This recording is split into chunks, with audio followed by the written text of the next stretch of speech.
E aí, Pedro? É muita responsabilidade, né, meu irmão? Tem. Hoje a gente traz uma amiga, né? Uma pessoa que, como mulher, vem se destacando, né, no mercado imobiliário. Representa uma das maiores construtoras do nosso país, né? Colega advogada, né? Extremamente preparada, uma liderança feminina no nosso estado, no nosso Nordeste. Eu fico assim até emocionado, porque eu tive a oportunidade de conviver com ela durante a nossa graduação na Universidade Católica de Pernambuco e fico extremamente feliz, né, por tudo que ela vem conseguindo. E quando a gente é amiga, a gente fica feliz por nossos amigos. É verdade. E Natália, essa responsabilidade eu vou passar para você, viu? Eita bronca. Tô aqui também agradecida pela sua presença. Vou trazer um pouco de surpresa, mas acho que vocês vão adivinhar rápido. Tem histórias que a gente enxerga sem perceber e estão na linha do horizonte, na esquina onde a cidade muda, no caminho que a gente faz todo dia. Essa construtora é uma dessas histórias. Começa em 1983, atravessa ciclos econômicos, muda de escala, cria novas frentes e em 13 de fevereiro de 2020 dá um passo simbólico. Vira companhia listada na B3. Mas hoje eu não quero falar só de prédio, não. Eu quero falar de bastidor, de cultura, de gente, de decisões difíceis e de uma trajetória que não veio por sobrenome. Porque tem um detalhe que diz muito sobre o presente e o futuro. A convidada de hoje começou por dentro, passou por cadeiras técnicas de operação e gestão, até chegar ao primeiro escalão. E num mercado tradicionalmente masculino, ajudou a transformar o incômodo em conversa institucional, com mulheres e homens sentados na mesa. No canapé, a gente recebe Eduarda do B. Aê, Duda! Gente, bom, eu tô dizendo muito honrada, tá? Com toda essa apresentação. Não sei se eu mereço tanto, mas agradecer o convite de todos vocês. Estou bem feliz de estar aqui. Espero que a gente tenha um momento bem rico e divertido e leve. Enfim, obrigada pelo convite. Duda, você está em casa, né? Nossos amigos e amigas do canapé que estão nos assistindo, nos ouvindo, né? Hoje a gente desfruta de um momento com uma pessoa de um carisma, né? De uma simplicidade, de uma humildade e de um conhecimento gigante, né? Então, vamos começar? Vamos agradecer aos nossos patrocinadores. Exatamente. Esse programa é um oferecimento do Licínio, Boteco Porto Ferreiro, Baduneno, Alfaiate, Epson, Sacada e Catu. Vamos nessa? Vamos nessa. E aí? Quem vai começar a rodada de perguntas tão maravilhosas? É muito... Estou pronta. Então eu vou começar já para quebrar o clima, viu? Eu vou começar aqui. Vamos lá. O que foi mais difícil tendo essa bagagem da tua vida profissional e que passasse... Conta um pouquinho dessas etapas que tu girou internamente na empresa, que hoje tu faz parte da liderança dessa empresa. E no final eu pergunto para você, o que se foi mais importante, foi mais difícil, provar a competência ou romper expectativas? Conta um pouquinho dessa história. Bom, vamos lá. Eu acho que o Pedrinho sabe aqui, né? Estudamos juntos, eu fiz direito, me formei em direito e tinha tirado OAB, tudo, pensava em fazer concurso público e aí depois eu decidi que eu queria outra coisa para minha vida. Concurso público? Pensava, veja bem, né? Naquela época que a gente se formou, eu acho que tinha muito aquilo da estabilidade e eu tinha um pouco, muito nova, aquela questão de quero fazer a minha história. Quero fazer a minha história independente da minha família, não quero ter uma dependência do meu pai. Acho que é um pouco também de maturidade, de você entender que você pode fazer a sua história de outra forma também dentro da história da sua família. Exato. Mas naquela época era o meu pensamento. E aí depois eu disse, bom, eu acho que... Aí eu estagiei em órgão público e vi que... Estagiei em escritório também e vi que o direito não era o que estava brilhando nos meus olhos. A gente terminou a faculdade, tirei a OAB e aí eu decidi, eu disse, não, vou trabalhar na empresa. Até foi um estímulo do meu marido. Na época, meu namorado, ele, eu acho que você tem perfil pra isso e tal. E aí eu conversei com meu pai e disse, pai, tô pensando em trabalhar na empresa. Ele nunca tinha intervido, nunca tinha falado nada, mas ele disse, ótimo, vamos lá. E aí, eu comecei pela área comercial. Apesar de ter feito direito, não pensei em entrar no jurídico, realmente pensei em entrar áreas diferentes do que eu tinha me formado. E aí, comecei pelo comercial. Passei 2 anos no comercial, me identifiquei porque eu gosto dessa área. E depois eu fui para a área de marketing como uma oportunidade na empresa, que era uma área que estava pouco estruturada ainda, que tinha muita oportunidade. Na época, a gente estava tendo uma consultoria de pessoas e disse, você tem algumas oportunidades de área para você ir para desenvolver. Fui para o marketing e desenvolvi bastante essa área. Comecei como analista e fui desenvolvendo pontos que a empresa precisava. Então, eu sempre tive uma mentalidade de vou fazer o meu, já entrando na tua pergunta, vou fazer o meu e vou entregar para a empresa coisas que gerem valor e que a empresa talvez não esteja fazendo, e o marketing foi uma oportunidade para isso. Como? Colocar a empresa no cenário digital, que a empresa não estava. Então, naquela época, há 13 anos atrás, o posicionamento em rede social, enfim, várias iniciativas. Naquela época também, iniciativas internas dentro do marketing. Fui fazendo coisas que ia gerando valor para ir ganhando meu espaço. Porque, já respondendo a tua pergunta, quando você entra numa empresa familiar, que foi o meu caso, e naquela época era familiar, existia muito, será que ela está aqui porque é a filhinha do papai? Porque o papai colocou ela para trabalhar aqui, para não estar em casa ou aperreando? Tem aquela questão. Então, você realmente tem que se dedicar um pouco a mais. Você tem que ir mostrando o valor, fazer o seu trabalho, para que não exista esse preconceito.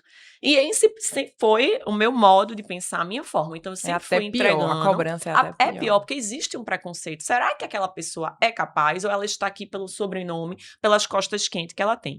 E aí eu me desenvolvi na empresa, comecei como analista, depois eu fui para gerente, enfim, dentro da área de marketing e vendas, sempre nessas áreas. Em 2020, a gente tem um marco importante, que a Natália já citou, naquela ocasião. Eu estava como gerente de marketing e me envolvi, participei do IPO, que foi uma experiência incrível na vida de um profissional. E depois eu tive um novo desafio. O atual CEO disse, olha, eu preciso que você estruture uma imobiliária interna, um grupo interno de vendas. A gente continua trabalhando com o mercado, mas toda empresa listada tem a sua house, se chama de house. Preciso que você estruture esse time. E aí foi um super desafio, porque eu estava na área de marketing há vários anos e muito ambientada. Passei por muitos momentos difíceis, porque a gente teve crise do mercado, o mercado é cíclico, mas eu estava ambientada na área. E aí tive que ir para esse novo desafio, mas que foi muito bom. Então eu voltei para vendas, estruturei esse time e em 2023 eu tive a promoção que eu fiquei para ser a primeira diretora, porque era só homens na diretoria, a primeira diretora mulher, hoje somos 2, aí foi marketing comercial e CX. CX também não tinha uma diretoria, essas 3 áreas não tinham uma diretoria corporativa, eram áreas que ficavam embaixo das diretorias regionais, porque a gente está em 7 estados, sim, e aí ficava embaixo separada, mas precisava de uma área corporativa para organizar essas 3 áreas. E aí eu fui promovida a diretora depois de muito tempo de casa. Então, assim, respondendo a tua pergunta, é difícil, sim, você começar e construir uma carreira quando sempre tem aquela dúvida de se você tem competência para aquilo ou se você está lá, ali, porque lhe colocaram ali. Mas, ao mesmo tempo, como eu cresci na companhia aos poucos, eu já não entrei em posição de liderança Fiz muito trabalho operacional, muito trabalho de ponta. Comecei de baixo. E foi depois de 13 anos de companhia, 12 anos, que eu realmente tive uma promoção maior para a diretoria. Então, eu realmente tenho a minha consciência tranquila em relação a isso. Que realmente eu cheguei lá pelo meu mérito, ainda mais hoje, o que comprova, porque a empresa não é mais uma empresa familiar, Exatamente. é uma empresa listada, vive de resultados, o resultado em tempo inteiro. Então, quem não entrega, não fica. Então, é uma coisa também que me deixa tranquila e que chancela onde eu estou, porque eu sei que eu me dedico e dou o meu melhor para os resultados e também para gerar valor para a companhia. Perfeito. O sabor dessa vitória é muito mais forte, né? É muito mais gostoso de se ver. E além de romper barreiras, né? Foi a primeira mulher numa diretoria De peso. né, de peso da construtora, né? E hoje em Pernambuco a gente vê muitas empresas familiares, Duda, que não tiveram essa inteligência, né, de realmente fazer um IPO, né, trabalhar com resultados, né? E o mais interessante disso tudo, como você né, confidencializou isso, ou seja, você foi crescendo através do seu trabalho, do seu resultado, né? Que isso é massa. Né? Sim, sim. A gente não, as pessoas não podem achar que tudo vai cair de mão beijada. Você é um exemplo disso. Né? A gente fica muito satisfeito, feliz, né? Porque não é fácil ocupar espaço, principalmente no mercado imobiliário, onde só tem homens. E fazer ela começou com a questão do marketing, né? E realmente, o marketing da Amor do B, desculpa lá, é diferente. Virou, é como associar com boa construção a Amor do B. Ah, é o Amor do B. Entendeu como é? Virou uma grife, né? É uma grife. Uma grife. É verdade. É uma coisa... E pois tem a ver com a tua parte também, hein? Lá atrás. Olha, conta aí. É assim, né? Bom, é um trabalho árduo. Eu acho que a empresa, ela tem uma história vitoriosa. Como eu falei, ela tem uma história de ciclos, são 43 anos de atuação. Então, a gente pode falar um pouco da história que começou aqui em Pernambuco. Mas o marketing é super estratégico. E assim, eu sempre falo, tudo comunica, a nossa comunicação fortalece o produto e bons produtos entregues, com clientes satisfeitos, dá sustentabilidade a essa comunicação. Porque também não adianta comunicar, se você comunica e é só espuma, isso perde força. As coisas têm que se conectar, mas é bem desafiador, porque a gente está num mercado que é um ciclo longo, eu sempre falo isso, é um mercado que tem uma alta expectativa, porque é a maior compra da vida das pessoas, ou muitas vezes os maiores investimentos que se faz. E existe o cliente hoje, ele cobra mais, então tem mais comunicação, então às vezes você tem um cliente que estimula mais uma reclamação em grupos, para outros, então a empresa... E você tá como... Eu também tô com como a área... relacionamento com o cliente, que na verdade é uma área que tem conexão com todas as outras, porque eu sempre falo, né? A interação com o cliente, todo mundo faz parte. Sim. Toda a empresa faz parte, todas as áreas. Todo mundo tem a sua responsabilidade. E a nossa jornada, como eu disse, é longa. São uma jornada de 5 anos. Então, você tem o começo com a compra, depois você tem o financeiro, você tem as interações com obra ao longo da construção, e você tem as interações com assistência técnica quando entrega o apartamento. Então, é bem desafiador, porque é muito difícil. É um cliente que exige muito e o nosso negócio é uma coisa artesanal. Então, tem algumas coisas, às vezes, que não saem exatamente como a gente quer, como a gente espera. A gente tem desafios, então você perguntar hoje, tem algum desafio? Tem, a gente tem algum desafio de mão de obra, então a gente tem, em algumas situações, problemas que a gente depara no curso da obra, ou enfim, até com a data de uma entrega, que não sai exatamente como a gente previu. Então tem pontos de atrito que é desafiador, é difícil você buscar essa excelência, porque a gente realmente é genuíno, a gente busca essa excelência, mas até chegar lá, nem sempre a gente consegue, né? É o bastidor, né? O invisível que ninguém vê. O bastidor é bem desafiador. Bem desafiador. E atender, né? Você deixar um cliente satisfeito no mundo que a gente vive hoje em dia. É isso. Não é fácil, não. Não é fácil. A gente tá em 7 estados, né? A gente tá aqui em Pernambuco, onde tudo começou. A gente tá na Bahia, tá no Ceará, tá no Rio Grande do Norte, tá na Paraíba, tá em Sergipe, tá em Alagoas.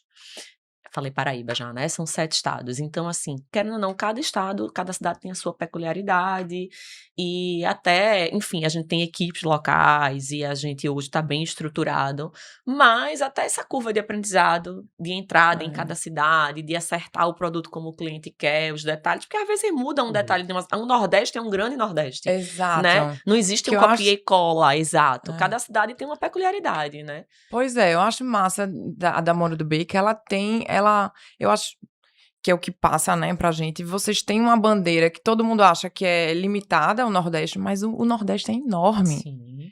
E com peculiaridade de cada estado. Sim.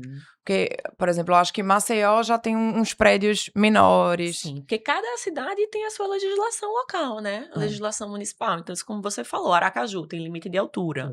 Maceió, determinado espaço da orla também. Enfim, cada cidade tem a sua... E tem detalhe cultural também, né? Por exemplo, Fortaleza, as pessoas gostam muito de rede. Lá em Salvador, a depender da localização do terreno, o point não incomoda tanto porque está na melhor localização da cidade. Então, a vista do mar, ela prevalece frente à posição solar. Enfim, na cidade, a gente sabe aqui, né? Da Conselheiro para Domingos Ferreira já muda alguma coisa, né? De uma rua para outra já muda, de uma esquina para outra já muda. Então, é um negócio muito sensível, que realmente você tem que ter muito conhecimento para ser assertivo. Tem gente que gosta da varanda gourmet, aquele negócio todinho. Tem gente que não gosta porque o vizinho pode fazer, ou então não tem vizinho. Tem muita coisa, né? Tem tendência, né? Eu acho que tem isso nos produtos, coisas que estão mais fortes e mais valorizadas do que era há 15 anos atrás, isso tem. Mas, assim, às vezes quando você faz um produto, a gente tem que ir pelo geral, né? Pela eficiência da construção. Então, não, vamos fazer já integrado, a varanda integrada. Por quê? Porque a maioria das pessoas integra a varanda. Então, a gente sempre procura o que é melhor para a planta, o que vai valorizar mais aquele projeto, pensando na maioria, porque sempre vai ter a exceção. Eu não quero integrar, eu quero ter a varanda. Mas tem que ir pela maioria. É como sinônimo de qualidade, né? Tem aquela história que tem que preservar e que estando mais próximo do seu público faz a diferença. Com certeza. Faz muita diferença. Com certeza. Então, você como tá à frente do relacionamento com o cliente, já dá ali os palpites de qual melhor produto se adequa. A gente tem uma parte de desenvolvimento de produto com muita cautela e com muito envolvimento na empresa. Pra vocês terem uma ideia, a gente tem reunião toda semana, tá? Com todas as áreas envolvidas no desenvolvimento do produto. Então, participa marketing comercial, participa a área de produto, que é a área, os arquitetos em si, que interagem com o arquiteto contratado para conceber aquele produto, a parte de projetos, que é a parte técnica, a parte de engenharia, porque precisa viabilizar aquilo ali, tem um preço de construção que dê para vender no preço que precisa. Sim. A incorporação, que é a grande responsável pelo desenvolvimento do produto, porque a incorporação é a área que pega o terreno e vê tudo que é possível fazer naquele terreno da melhor forma, em relação à demanda, em relação à posição do prédio no terreno, enfim. Então, a gente tem muito cuidado com o desenvolvimento do produto. São reuniões toda semana, por horários, para cada uma das regionais, porque nós somos divididos em relação a produto em 3 regionais. A gente tem Pernambuco, que é uma regional. A gente tem a regional da Bahia e do Ceará, e a gente tem a outra regional, que é o Rio Grande do Norte, a Paraíba, Sergipe e Alagoas. Então, a gente tem reunião semanal, realmente, para analisar detalhe por detalhe do produto, para você ter ideia até o tamanho que deve ser o lavabo, o tamanho do corredor, da cozinha para a sala, vai nesse nível de detalhe. Todas as áreas participam, porque um produto assertivo é fundamental para alimentar o sucesso da marca, que eu falei aqui no início, né? E falando em comunicação, eu percebi que vocês mudaram a estratégia para diferenciar os produtos, justamente para fazer a comunicação e a valorização da construtora, da marca principal, a Moro do B, com os produtos. Fale melhor. Vou contextualizar um pouquinho. Quando a gente começou com a Moro do B, 43 anos atrás, a gente operava no alto padrão. Tanto é, vocês são de Recife, vocês sabem que a gente tem vários prédios na Avenida Boa Viagem. O Sim. próprio Morada de Apipucos, Sim. nosso primeiro prédio em Apipucos, é um prédio de alto padrão, é um prédio clássico até hoje. Vocês são de Sim. Recife, vocês sabem. Tem um tio que mora lá. Pois é. Carlinha também mora A lá. gente começou no alto padrão. Depois a gente foi diversificando o portfólio e aí a gente começou, que vocês também conhecem de Recife, a linha Beach Class, que é um alto padrão, mas é um produto para investimento. Depois a gente foi diversificando e a gente foi fazendo outros tipos de produto. Quando a gente fez o IPO, em 2020, a gente tinha um portfólio variado na Moura do B, mas o nascedouro dela era uma marca de alto padrão. E aí a gente viu a oportunidade de criar uma outra marca, que é uma marca mais recente, que é a Moody. Esta marca é para produtos de médio padrão, produtos mais acessíveis, produtos que não têm o detalhe de um produto Moura do B, não tem a riqueza de detalhes numa fachada, por exemplo, de um produto Moura do B, mas são produtos completos, com área de lazer que tem tudo, produtos bem ambientados, mas produtos mais acessíveis, mais competitivos. Só que esta marca Moody, que a gente já tem no Nordeste todo, já lançou mais de 15 no Nordeste com esta marca, são produtos mais parecidos, porque eu preciso ter escala. Certo? Até para ter a competitividade no preço. Sim. E aí, depois, a gente viu também a oportunidade de entrar no segmento econômico, que a gente nunca tinha entrado fortemente. A gente tinha tido uma marca de econômico antes, a Vivex, até em parceria com a Moura do B, mas era uma operação que estava descontinuada há uns anos. A gente viu a oportunidade de ter essa terceira marca. Quando a gente tem um portfólio de 3 marcas, a gente diz, bom, é um momento de posicionar o grupo, de criar uma marca, até porque a gente precisa ter o cuidado com a marca inicial, a marca mais de alto padrão, que é a Moura do B, para o público entender. Eu tenho a Moura do B, e aí o posicionamento dela, o público a que ela se destina, o propósito que essa marca quer entregar. Depois vem a Moody, e agora a terceira, que é essa do segmento econômico, o segmento entre faixa 3, possivelmente faixa 2, que é a única. Então, a gente desenvolveu aí, a gente fez um trabalho no ano passado bem rico, a gente fez uma pesquisa extensa para entender o morar nordestino, os hábitos, cada um desses públicos. A gente criou 6 perfis, onde cada um desses perfis, dessas entrevistas que a gente fez presencial, entrevista online, que cada um desses perfis representam, onde cada uma dessas 3 marcas se encaixa nesses perfis, para a gente criar o posicionamento de cada uma das 3 marcas, e obviamente isso precisa de tempo, de comunicação, porque a cabeça das pessoas está na Moura do B, a de 43 anos, a única é uma marca de 1 ano, e a Moody é uma marca de 4 anos, então são marcas bem mais recentes que a gente sabe que precisa trabalhar, mas para ficar claro para o consumidor a diferença de cada uma delas, 3 marcas comerciais. E aí a gente criou uma marca, a marca do grupo, a marca da holding, que é a MDNE. MD, que vem de Moura do B também, é o nosso ticker na B3, MDNE3, e NE também de negócios de excelência, porque aí a gente procura a excelência em cada um dos segmentos que a gente está. Muito bom. Tá vendo? Que aula. Fica a gente claro, teve. foi. Eu tenho visto, não sei se eu posso estar até enganado, mas aquela área do Novo Recife ali tem muito a nova visão empresarial, negocial, de morada. Eu acho que foi uma visão disruptiva, não foi olhar para aquele lugar ali. Foi, com certeza. É a coisa. É, aquela área Construir uma ali, cidade. aquela Ali tá área... família. Foi aquela muita área ousadia. Bacana.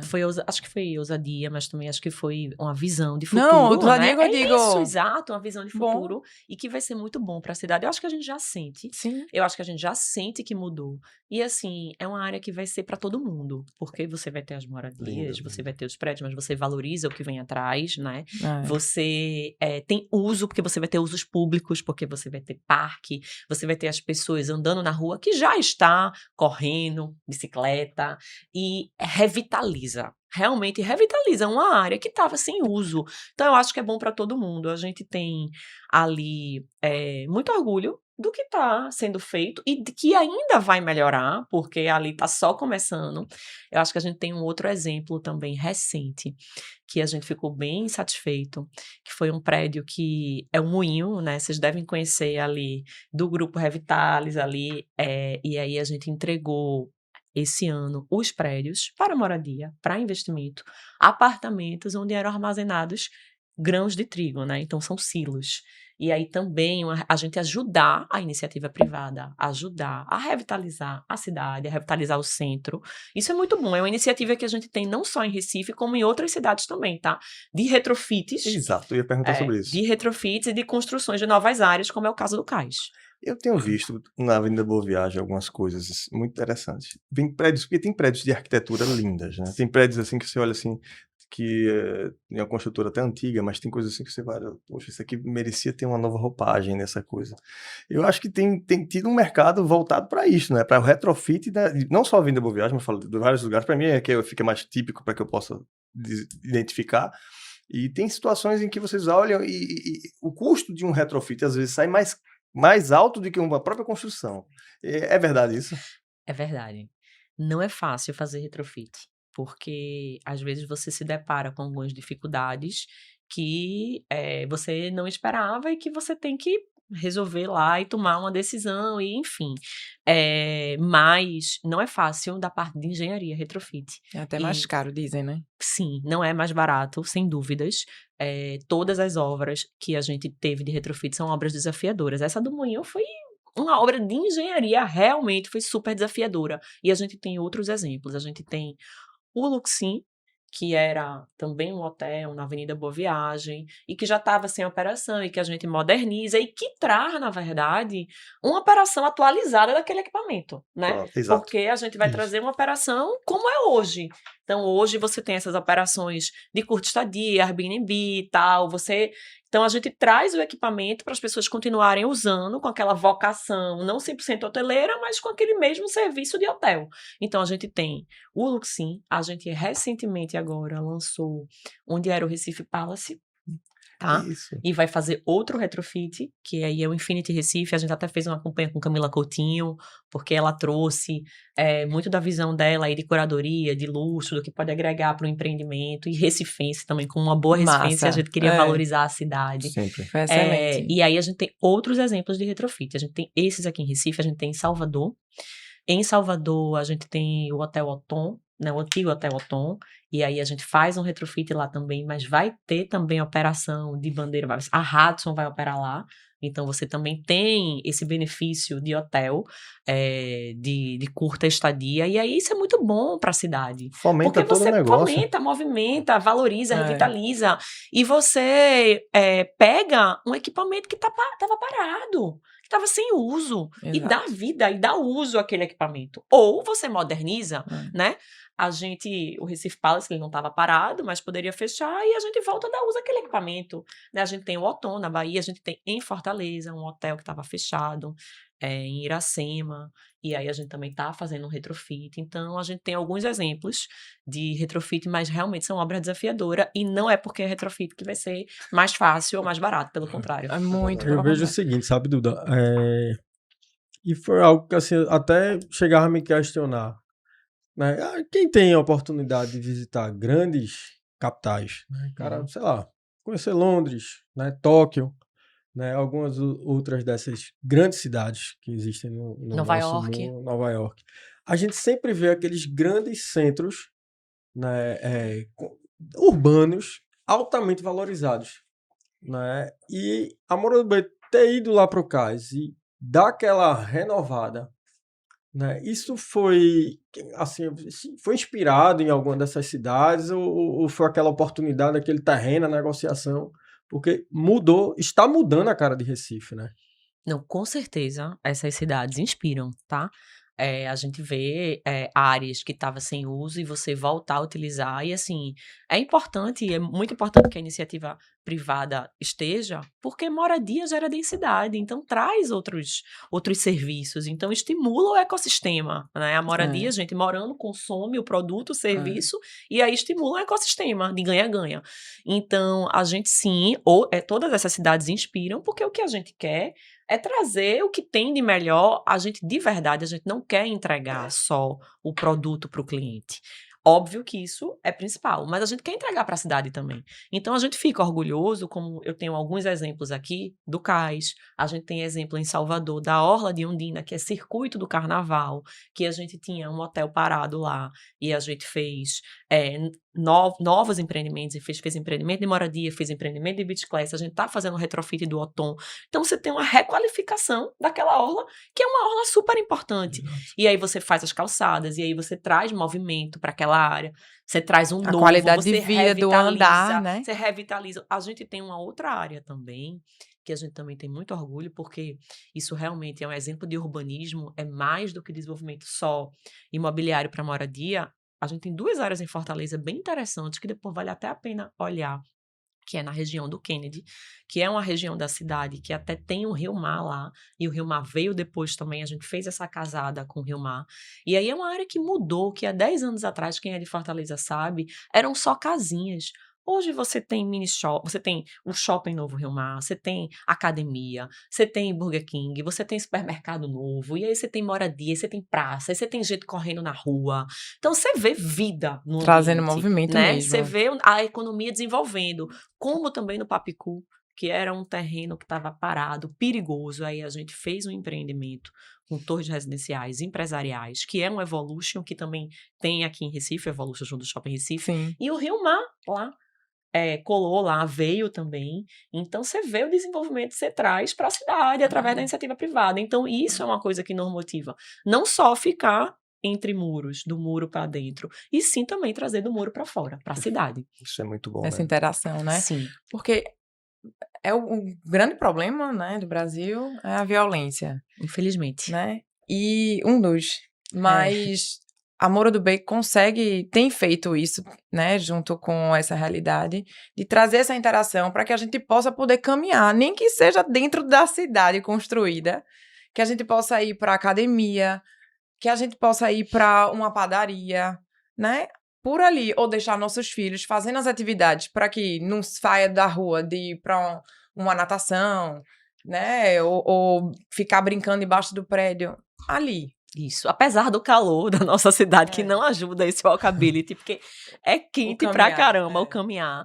Mas quando pode, né, a gente poder vivenciar isso, de estar na rua, andando, usufruindo né, do ar, do parque, enfim, isso é muito bom, né? Você tá curtindo a cidade extramuro também, não só dentro do apartamento. O propósito do Cais, inclusive, de você ter as fachadas ativas. Então, você tem, pronto, hoje o Cais, ele é uma parte já é realidade. A gente já tem restaurante ali, já tem um restaurante funcionando. Então, você vivencia aquela área, uma das áreas mais bonitas de Recife. Isso é muito bom, isso é bom para todo mundo, né? Então, sem dúvida usar nenhuma. o rio. Exatamente, né? É E, de fato, desfrutar ali. da cidade, né? Desfrutar, explorar da cidade o que ela tem de melhor, né? O cartão postal. Explorar da cidade que ela tem de melhor. Agora, Duda, eu tenho percebido, né, até algumas questões de ajuizamento de ações. Não estou dizendo com relação à Moura do Beco, mas problemas que estão tendo alguns condomínios. Né? Porque muitas pessoas compram um imóvel até para investir, e aí vem as convenções de condomínio que limitam, né, o uso da unidade para habitação. E o cara, às vezes, quer botar um Airbnb, né, onde você expõe aquele convívio social, ou seja, alta rotatividade de pessoas, né, entrando no prédio, gente que você não conhece. Às vezes você está usando uma área de lazer e aí chega uma determinada figura e causa aquele constrangimento. Vocês têm esse cuidado em dizer, olha, você está comprando, mas a convenção vai ser assim, para dar ciência. Como é que é isso aí? Isso é uma coisa delicada. Eu já começo dizendo que isso é uma coisa delicada. Por quê? Quando a gente vende o imóvel, às vezes a gente tem um ciclo aí, muitas vezes, às vezes não. A maioria das vezes quem compra na planta tem um ciclo de 4 anos, mais ou menos 4 anos e pouco, para resolver, para receber o imóvel. E, às vezes, o corretor, ele não passa claramente para o cliente como vai ser, não só em relação ao uso da unidade, mas outras informações. Às vezes ele não passa claramente para o cliente qual é a vocação daquele empreendimento, ou coisas menores, como é a correção daquilo ali, como é que vai ser depois, quando ele for tirar o financiamento. Enfim, são várias questões da nossa jornada que a gente tenta deixar claro, mas que às vezes o cliente não entende exatamente como é. Então, a gente tenta, por exemplo, no caso de empreendimento para investimento, que vai ter essa vocação de uso, de curta estadia, e uma bandeira administrando, um empreendimento com esse fim, naturalmente as pessoas vão poder usar a unidade para short stay, vão ter plataformas que faz a gestão. Então, isso a gente passa a informação, tenta passar a informação para o cliente do que foi concebido. Então, esse empreendimento foi concebido para esse tipo de coisa. Empreendimentos que não são concebidos para esse tipo de coisa, empreendimentos que têm um cunho um pouco mais residencial, e aí você tem unidades um pouco maiores, isso tem que ficar claro para o cliente que depois, na convenção de condomínio, vai ser estabelecido as regras daquele condomínio edilício, do que vai poder e não poder fazer.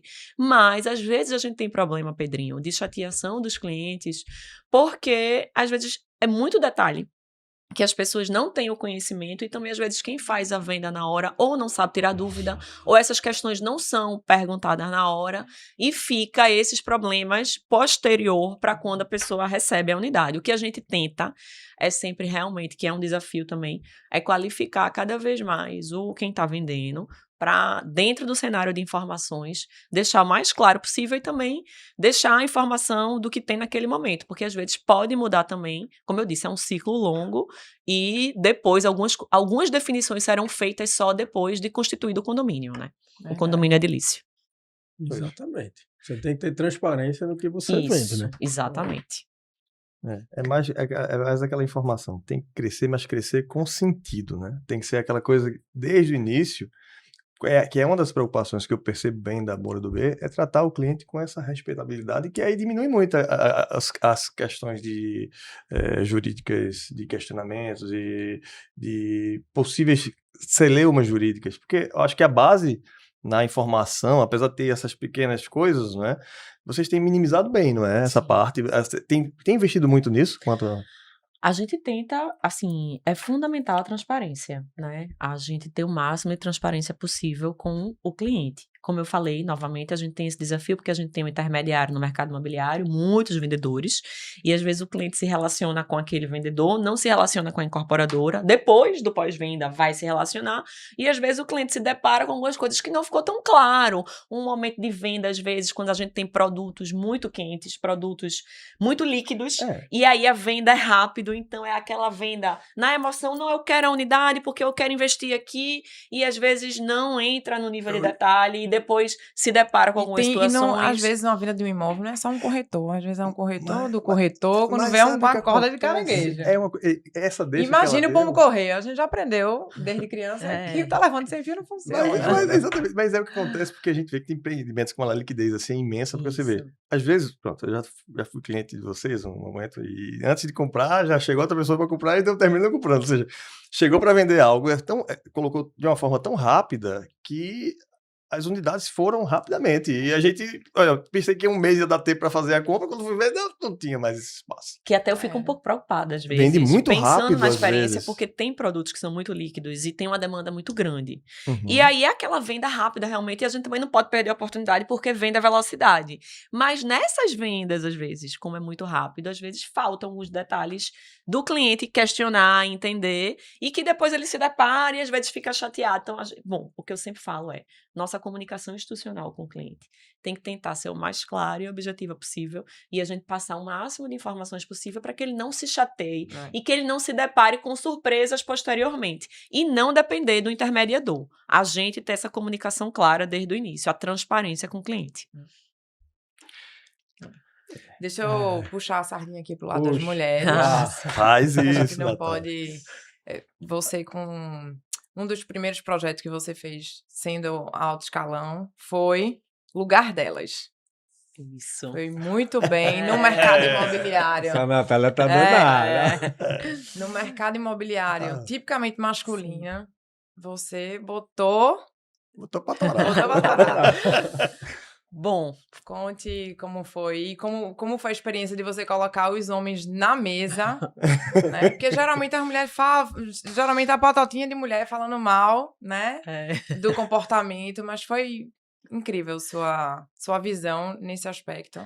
Fala um pouquinho. Bom, esse projeto é uma iniciativa de várias mulheres da companhia, né? Várias mulheres de liderança também, gerentes. Então, é um projeto que eu sempre apoiei. Inclusive, a gente tem esse projeto, a gente tem uma outra iniciativa também da Moura, que é dentro do social, que aí é da área do social, da área de gestão da companhia, de estimular a mão de obra feminina no canteiro de obra, que também é um paradigma, também é um desafio. Imagine só, se no administrativo a gente, querendo ou não, ainda tem uma hegemonia no mercado imobiliário masculina, imagine no ambiente do canteiro você ter mão de obra feminina. E algumas funções é super factível e é super possível a mulher desempenhar muito bem. Então, a gente também tem esse projeto. Voltando ao lugar delas, foi sim um projeto, um momento da gente realmente empoderar o lugar da mulher, porque eu acho que tem muitos paradigmas. Não só no mercado imobiliário, que é um mercado tradicional, mas tem muitos paradigmas e vários mercados, sim. A mulher, ela pode trabalhar como homem, a mulher tem mais funções. Eu até acho que a gente acumula mais funções, tá? Me desculpem aqui os homens da mesa. As meninas estão...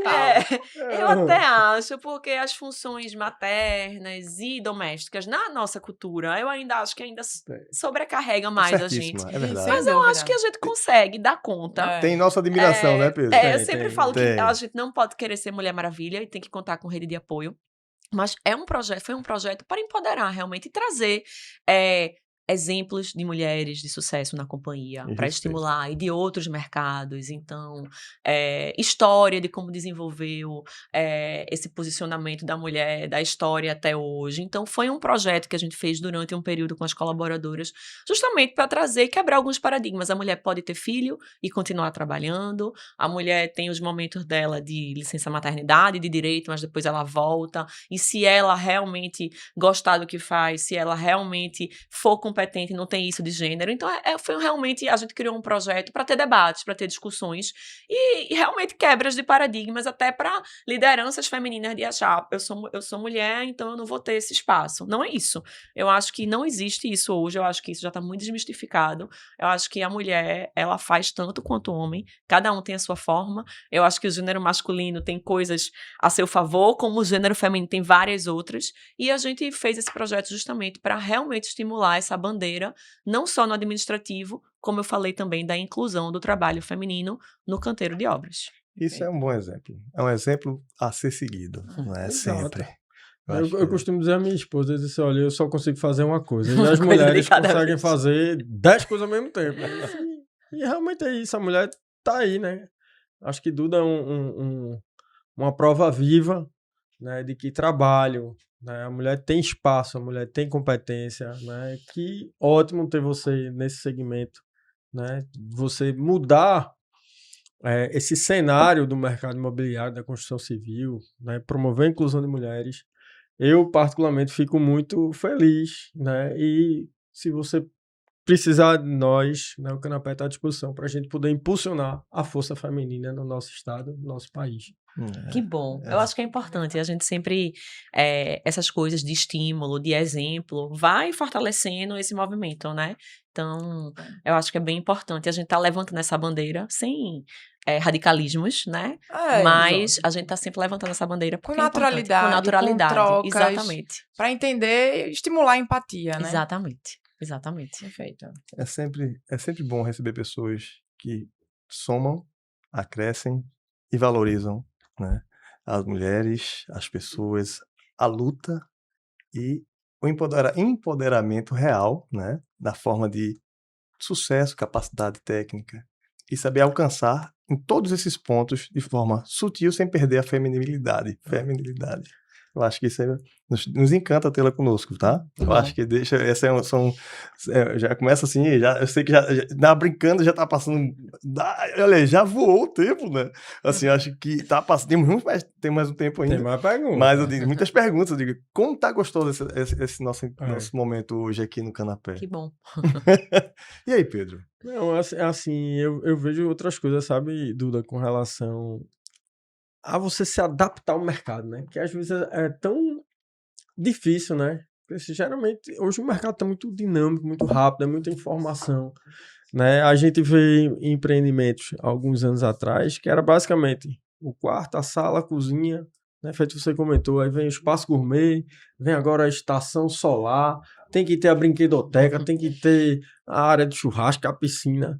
Isso você tem que ouvir para melhorar, né? Sim, sem dúvida. Eu até falei de uma pesquisa que a gente fez quando a gente foi fazer o posicionamento das marcas, foi uma pesquisa rica, e a gente pega justamente os perfis, aquele público tradicional, antigo, que gosta de um apartamento mais tradicional, né, com quartos grandes e tal, mas isso mudou. Vai mudando porque os hábitos vão mudando, o estilo de vida vai mudando, a gente tem menos funcionário hoje, a gente tem uma vida mais dinâmica, as mulheres trabalham mais, ficam menos em casa, então o apartamento ele tem que acompanhar o hábito. Só que a gente também tem uma jornada longa, então a gente faz um produto e esse produto ele é entregue 4, 5 anos depois. Então, algumas coisas vão mudando nesse período. Então, inclusive a crise do Brasil. A gente tem que ir adaptando, os ciclos, a gente tem que ir adaptando. Mas hoje, por exemplo, tem algumas questões mais fortes que não eram há 20 anos atrás. Se valoriza muito a academia nos prédios. Piscina e churrasqueira são itens muito valorizados também de área externa. O paisagismo e a iluminação ganhou muito destaque em projeto.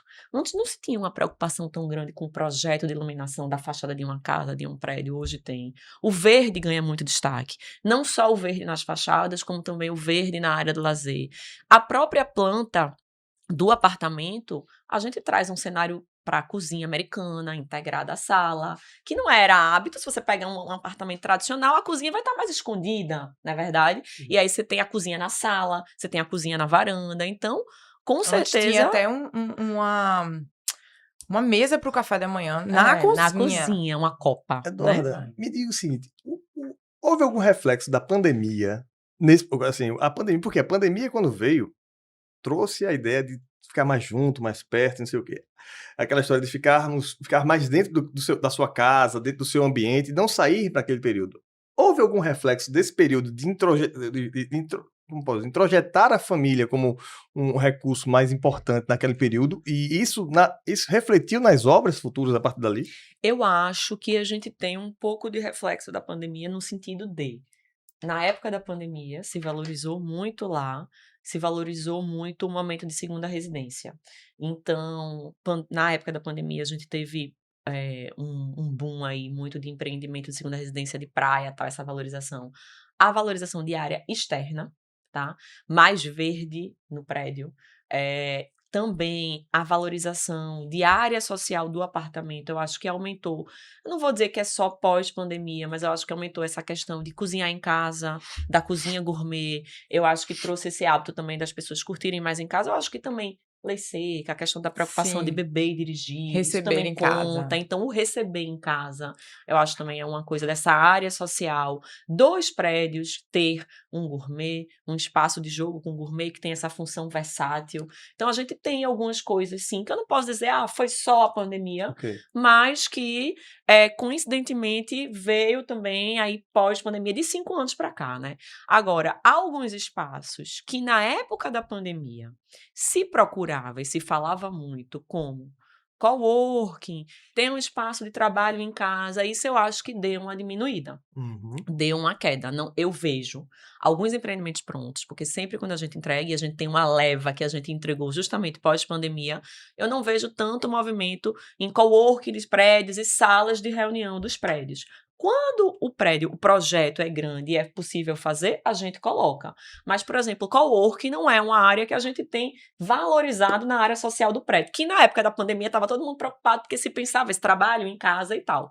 Um prédio, um apartamento grande, não é uma prioridade de planta ter um espaço para trabalhar em casa. Obviamente que cada cliente depois faz a sua planta e cada cliente tem a sua rotina, mas não é uma prioridade, entendeu? A ter o espaço de trabalho em casa. Eu acho que isso foi uma coisa que perdeu pós-pandemia. Mas você diz no condomínio embaixo. Tanto no condomínio embaixo, como na ambientação. Na época da pandemia, estava lançando e estava muito forte o trabalho home. Isso. E aí a gente, vamos colocar um coworking no prédio e vamos também fazer uma ambientação de um apartamento com um gabinete de trabalho. Sim. Hoje, não é uma ambientação que a gente se preocupa tanto, porque a gente percebe que esse trabalho home realmente diminuiu bastante. Então, na época da pandemia era forte e isso meio que já voltou ao normal.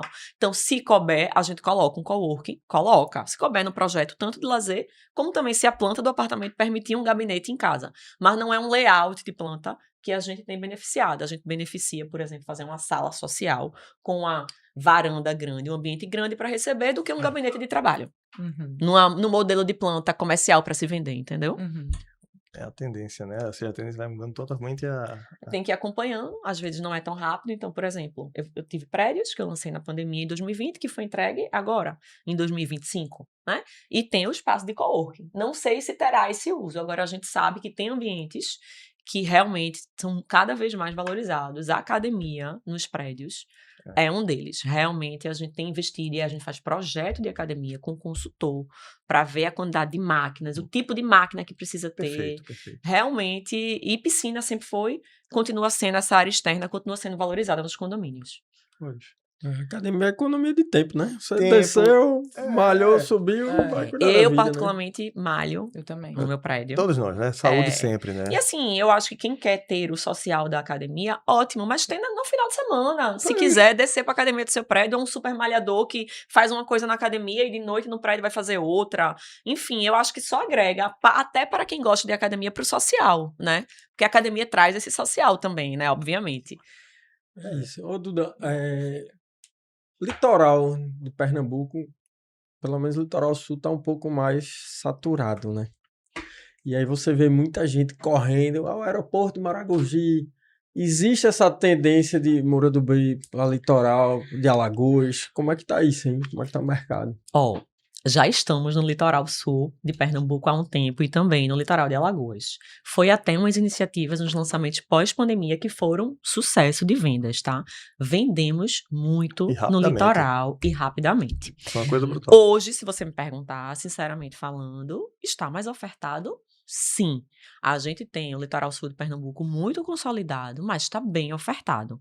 Nós hoje só temos um projeto que ainda tem algumas unidades para vender, digamos, uma maior quantidade de unidades. Ainda bem que a gente pegou o momento certo e todos que a gente lançou estão muito bem vendidos. No litoral, a gente também tem em Alagoas, tá?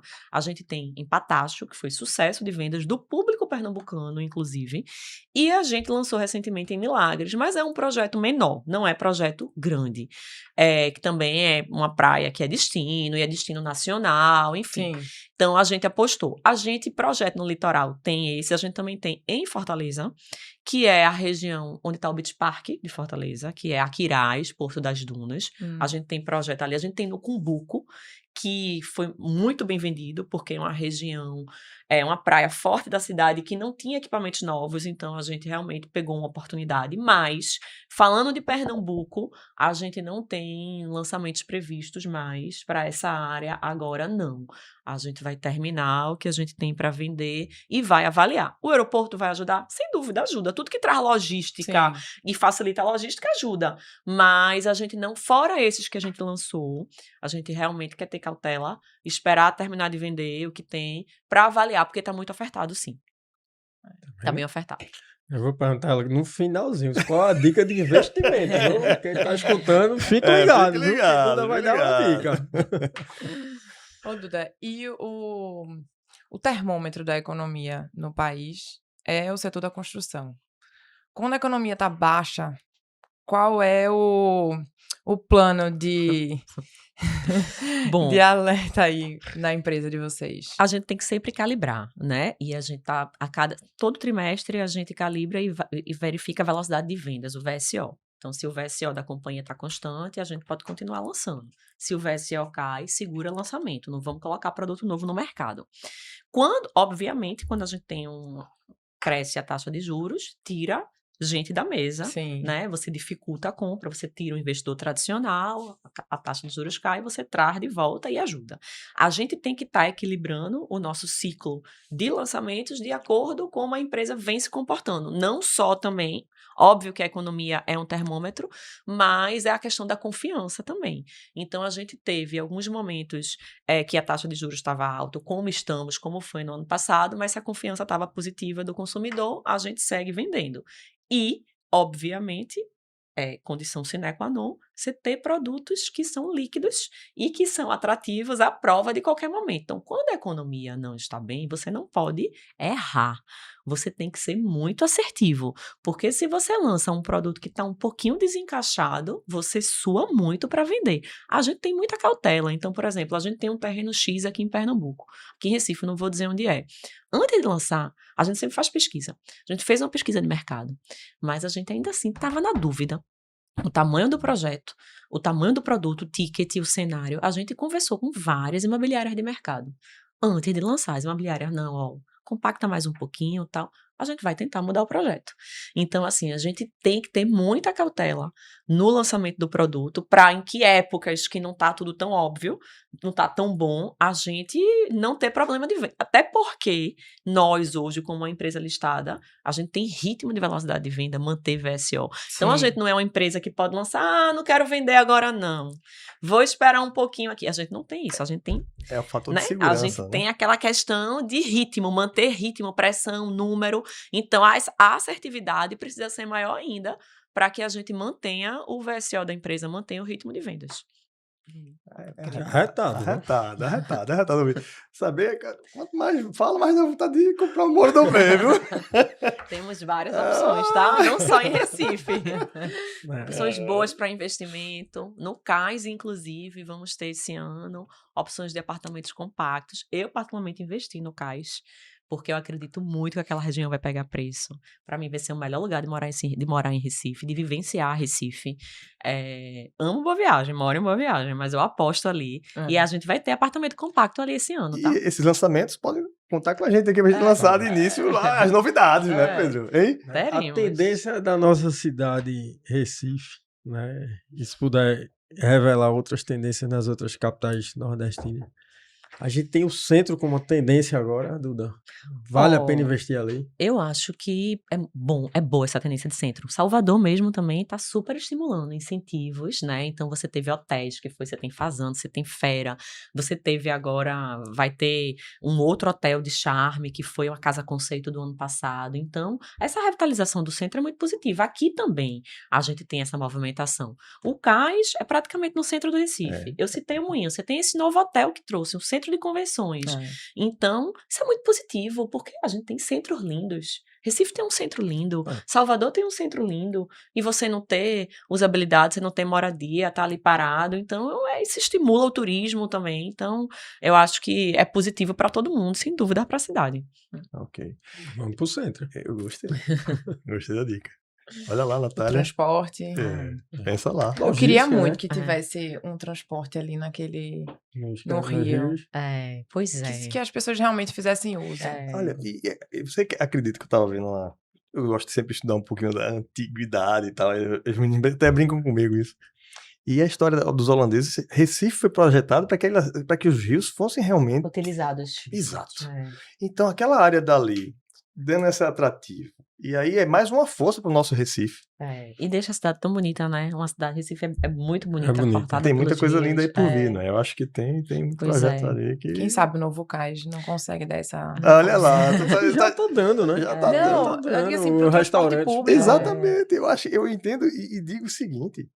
É uma visão muito, muito visionária. Quer dizer, visionária ficou uma coisa assim, meio redundante, mas é uma coisa muito brutal, assim, de satisfação para o nosso povo, sabe que aquele novo espaço ali realmente vai dar o que falar. Não, e o parque ainda nem está pronto, enfim, ali eu tenho certeza, é uma área da cidade que realmente a gente aposta muito, por isso que eu digo, né, falamos de investimento, teremos em breve novos produtos para serem lançados ali. Eu quero saber.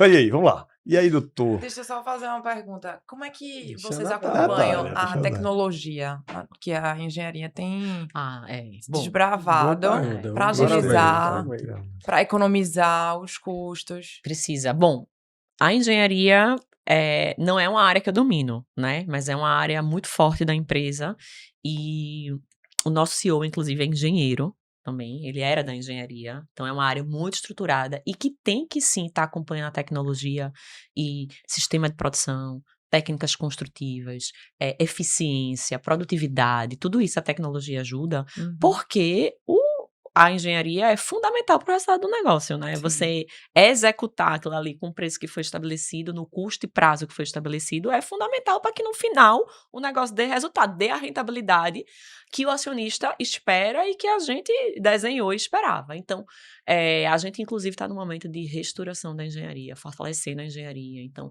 projetos, programas. Eu não sei detalhar muito aqui, eu não vou saber detalhar Sim. muito essas novas iniciativas da engenharia, porque realmente não é a área que eu domino.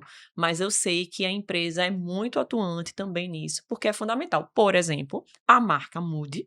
Ela é uma marca que traz uma construção de parede de concreto, que é uma construção mais limpa, mais rápida, mais eficiente. Essa escala permite um volume, um preço mais competitivo, um produto mais acessível. Sem Então, perder a isso qualidade. é um exemplo, exatamente, sem perder a qualidade. É um produto diferente de um Muro do B, mas não perde a qualidade. É um tipo de exemplo de tecnologia que traz benefício também para o consumidor, porque compra um produto com qualidade, mas acessível. E aí, enfim, tem outras iniciativas de construção em si, de detalhe, que eu não vou saber explicar, detalhar aqui, mas sem dúvidas é fundamental. E aí, tecnologia trazendo também para a minha área, que aí puxando a sardinha para o meu lado, né? A gente tem visto sempre, então, como é que a gente pode otimizar o atendimento do cliente? A gente tem uma carteira enorme, né? Então, mais de 10 mil clientes ativos. Então, como é que a gente pode melhorar esse atendimento? Como é que a gente pode melhorar com o corretor?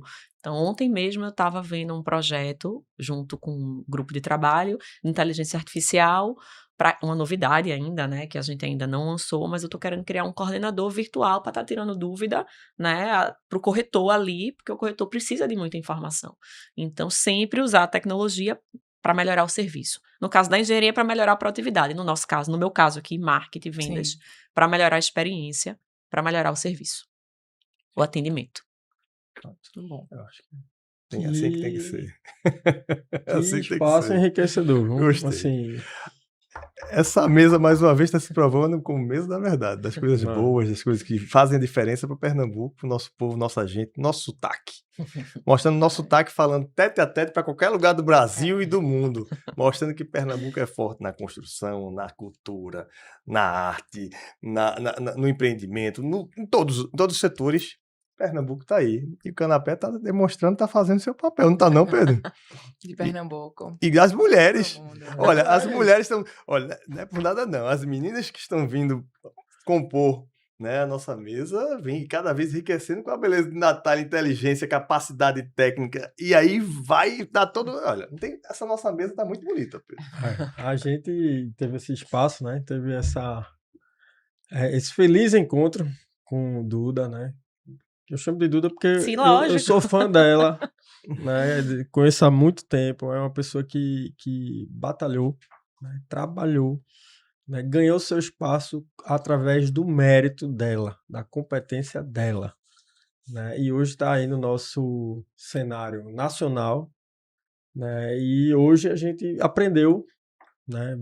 Falamos de tendência, de mercado, de mulher, de espaço da mulher, de trabalho.